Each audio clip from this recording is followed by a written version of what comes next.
Just released data from last year's census gives us a new snapshot of the way Canadians talk to one another. The particular focus is on linguistic diversity. CBC's Peter Cowan is going through the analysis live from our nation's capital. So, Peter, the census shows more people are speaking a language other than French or English at home. What's the story there?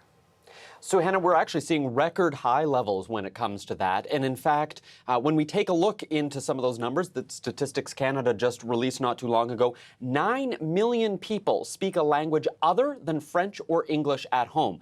And that's the highest level that Statistics Canada has seen it. When we look at some of those other numbers, 1 in 4 have a first language that is other than English or French, and 1 in 8 speak it regularly.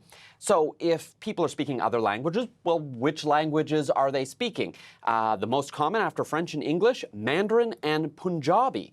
And when you look at this rise, Statistics Canada says a lot of this is being driven by immigration, especially from South Asia, where they're seeing, and when you look at the fastest growing languages in Canada, these are languages like we're seeing Gujarati, Hindi, South Asian languages are becoming much more common.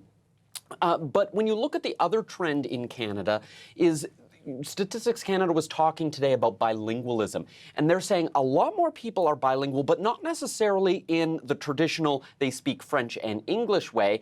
And in fact, you may be surprised by the most bilingual province or territory in the country. Take a look. 4 in 10 Canadians are able to conduct a conversation in more than one language.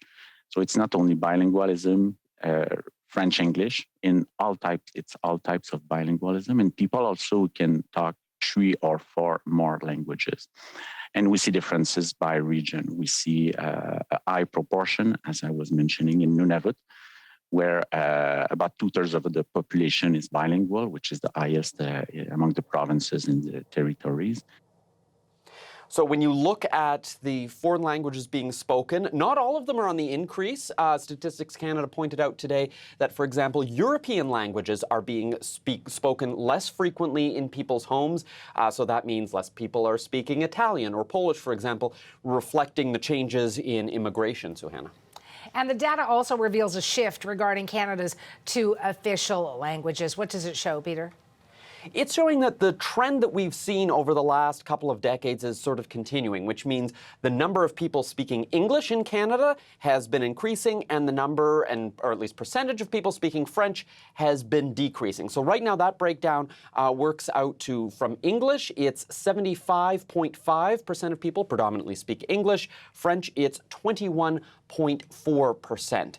And so this, when you look at within Quebec, for example, there are actually more people speaking French, but as a percentage within Quebec, that number is shrinking. And that's because we're seeing more people moving into Quebec from other provinces, for example. Those are predominantly English speakers. So we're seeing the number of people, or at least the percentage of people speaking English, is increasing within Quebec. And certainly that's been a concern that we've heard about from the Quebec government that recently passed new language laws, for example, in order to try and strengthen the use of Quebec. Things like, for example, mandating businesses to conduct business in French, for example. So it'll be interesting to see out of Quebec the political reaction today to these new numbers, Suhana. We'll be watching. CBC's Peter Cowan in Ottawa.